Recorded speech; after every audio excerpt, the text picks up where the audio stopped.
Good morning students. आज हमें भौतिक राशियों का मापन इसी भाग का दूसरा भाग देखना है। कल हम लोगों ने अदिश राशि, सदिश राशि क्या होती है, भौतिक राशियाँ क्या होती है, द्रव्यमान और भार क्या होता है, ये देखा है। अभी हम आगे का पार्ट देखेंगे। ठीक है, पेज नंबर 42 पे देखिएगा। प्रमाणित मापन। सुतली की एक लच्छी लो। कक्षा का एक विद्यार्थी 4 हाथ लंबी सुतली मापकर उसे काटे। अब अन्य विद्यार्थी इसी प्रकार 4-4 हाथ लंबी सुतली काटे। अब सुतलियों के सभी टुकड़ों को इकट्ठा कर उनका एक सिरा एकत्र पकड़ो। माप कर देखो कि सभी टुकड़े लंबाई में समान हैं या नहीं। क्या परिणाम मिला। दूसरा देखो, एक और दिया है क्वेश्चन। कक्षा की किसी एक बेंच की लंबाई तुम और तुम्हारे मित्र अपने अपने बित्ते से नापो। क्या प्रत्येक द्वारा नापी गई लंबाई एक समान है, ऐसा क्यों हुआ। दोनों अगर उदाहरण देखते हैं तो उसमें हमें पता चलता है कि चाहे आप सुतली काटो या फिर अपने अपने बेंच नापो, सबका माप कैसा रहेगा, अलग अलग। क्योंकि कोई लंबा रहेगा, कोई छोटा रहेगा, किसी का हाथ बड़ा रहेगा, किसी का हाथ छोटा रहेगा, तो ये माप सही आ सकता है क्या, कभी भी सही नहीं आ सकता है। इसीलिए हमें ऐसे मापन चाहिए होते हैं जो कहीं पर भी लेके जाओ बिल्कुल एक समान रहे, अलग अलग ना हो। ठीक है। अब मापन के लिए प्रमाणित मापों की आवश्यकता होती है। इन मापों को प्रमाणित इकाई कहते हैं, ये अंडरलाइन करना।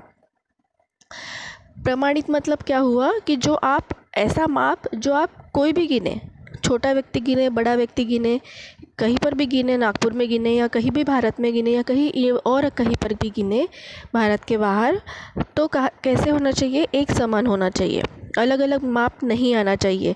उसे हम कहते हैं प्रमाणित मापन। ठीक है। और इस प्रमाणित मापनों को जो इकाइयाँ रहती है वो होती है प्रमाणित इकाई। विज्ञान में अध्ययन करते समय विभिन्न भिन्न राशियों का अचूक मापन करना पड़ता है। किसी भी राशि का मापन उस राशि के लिए सुनिश्चित की गई इकाई के द्वारा हम करते हैं। उदाहरणार्थ, लंबाई के मापन के लिए मीटर इकाई को सुनिश्चित किया गया है। इसके लिए एक विशेष दूरी 1.0 मीटर को प्रमाण के रूप में माना गया है। ऐसी प्रमाणित इकाइयों की आवश्यकता क्यों है। अब देखो, अगर हमें लंबाई गिननी है तो हम मीटर से गिनते हैं, ये हमारा दिया गया प्रमाणित मापन है। पानी गिनना है तो हम लीटर से गिनेंगे। लिक्विड वाला कोई भी पदार्थ गिनना है तो हम क्या करेंगे, लीटर से गिनेंगे। अगर दूरी गिननी है तो हम क्या करेंगे, किलोमीटर, मीटर ऐसे गिनेंगे। तो ये सब क्या है, प्रमाणित मापन है। अब इनकी ज़रूरत है ही क्यों। समझो, लंबाई के मापन के लिए इस इकाई का उपयोग करके 2 हाथ 3 हाथ कपड़ा नापा जा सकता है, परंतु ऐसा करने पर प्रत्येक द्वारा मापे गए कपड़े की लंबाई क्या होगी, अलग अलग होगी। अतः लंबाई के मापन के लिए हाथ प्रमाणित इकाई नहीं हो सकता है। अगर आपको एग्जैक्ट माप चाहिए तो आपको क्या करना पड़ेगा, प्रमाणित इकाई की ही मदद लेनी पड़ेगी। प्रचलित मापन पद्धति कौन कौन सी है, देखो। MKS पद्धति। इस पद्धति में लंबाई को मीटर में, द्रव्यमान को किलोग्राम में और समय को सेकंड में मापा जाता है। MKS पद्धति मतलब छोटी वाली।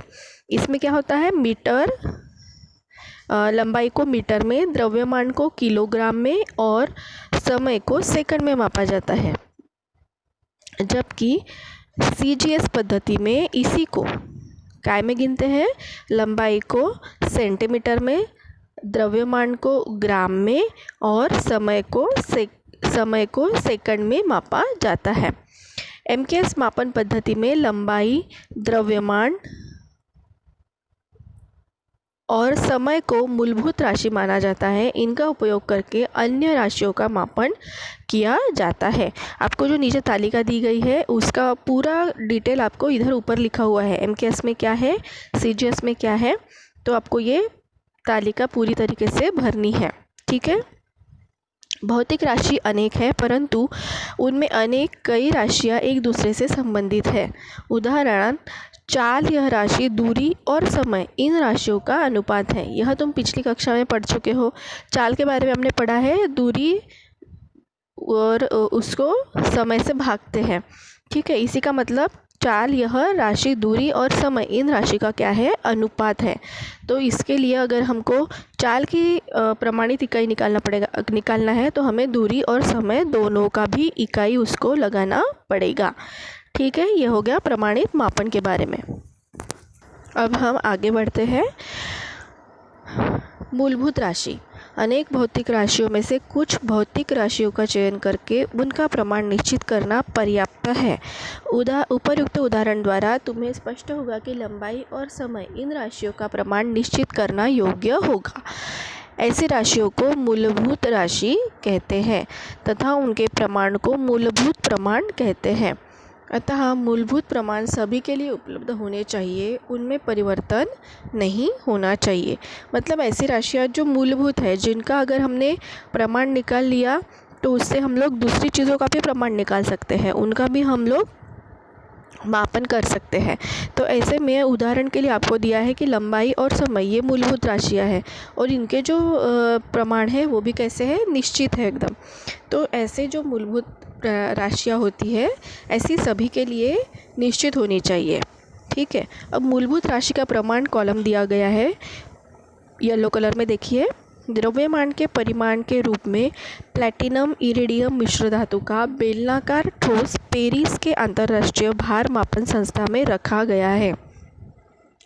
ठोस क्या होता है, जो हम वजन देखते हैं ना बाजार में, किलोग्राम के वगैरह रहते हैं, ठीक है, उसे ठोस कहते हैं। तो अंतर्राष्ट्रीय नियमानुसार उसके द्रव्यमान को 1 किलोग्राम कहा जाता है। इनकी अचूक प्रतियां प्रमाणीकरण करने वाली विश्व भर की प्रयोगशाला संस्थानों में रखी गई है। अब हम जो जिस तरीके के वज़न हम लोग बाज़ार में देखते हैं तो ये अपने मन से कोई भी नहीं बना सकता है। ठीक है, अब ये जो राशियाँ है इनके जो मापन बनाए गए हैं वो इस तरीके से बनाए जाते हैं कि वो कहीं पर भी जाओ आप विश्व में वो एक जैसे हो। इसके लिए वो प्रयोगशाला में से ही बन के आते हैं। पेरिस की अंतर्राष्ट्रीय संस्था में रखी गई प्लैटिनम इरोडियम मिश्र धातु की पट्टी पर 2 सूक्ष्म रेखाएं खींची गई है। इन दोनों रेखाओं के बीच की दूरी को मीटर प्रमाण माना जाता है। इस पट्टी की अचूक प्रतियां तैयार करके विश्व भर की प्रमाणीकरण करने वाली प्रयोगशालाओं और संस्थानों को दी गई है। मतलब जो पेरिस की संस्था है उन्होंने जो मीटर का बनाया हुआ है मापन, वही मापन पूरी दुनिया में चलता है। पृथ्वी के एक परिवलन के लिए लगने वाले समय को मापकर उसे 24 घंटे मानकर 1 सेकंड प्रमाणित किया जाता था। 1 घंटे में 60 मिनट और 1 मिनट में 60 सेकंड के अनुसार 1 सेकंड प्रमाणित किया जाता है। पृथ्वी क्या कर रही है, अपने आप को घूमती है गोल, तो वो जब एक जगह से चालू होके पूरा गोल घूम के आती है तब उसे 24 घंटे लगते हैं। इसलिए वो समय को हमने 24 घंटे पकड़ा है और उसके हिसाब से हमने 1 सेकंड निकाला हुआ है। ठीक है, सॉरी 1 मिनट निकाला हुआ है, मतलब 60 सेकंड। तो ये क्या हो गया, एक प्रमाणित मापन हो गया समय का। ठीक है, ये हो गई मूलभूत राशि के प्रमाण किस तरीके से बनाते हैं इसके बारे में।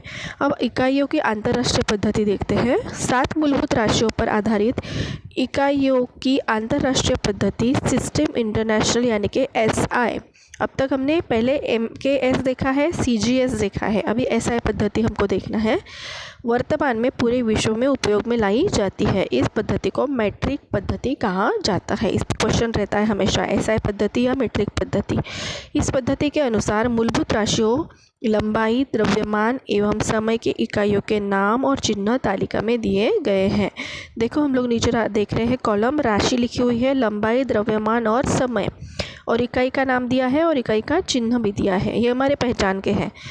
लंबाई हम काय में गिनते हैं, उसका इकाई है मीटर और उसको कैसे दर्शाते हैं, स्मॉल m। द्रव्यमान हम कैसे, कौन सी इकाई में गिनते हैं, किलोग्राम में, और उसकी इकाई है उसका चिन्ह है kg। समय को हम गिनते हैं सेकंड में और उसको दिखाते हैं कौन से चिन्ह से, स्मॉल s। ठीक है, तो ये हो गया इकाइयों की अंतर्राष्ट्रीय पद्धति के बारे में।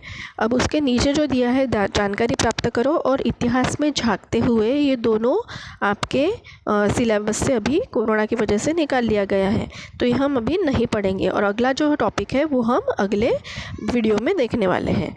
ठीक है, अभी जितना आपको बताया गया है उतना आप अच्छे से रीड करके जो भी इम्पोर्टेंट लगता है तालिका पूर्ण करो। वो दो जो तालिका आई है वो आप अपनी कॉपी में उतार के अच्छे से लिखोगे। वीडियो देखने के बाद नीचे सब्सक्राइब की बटन आती है वो दबाइएगा।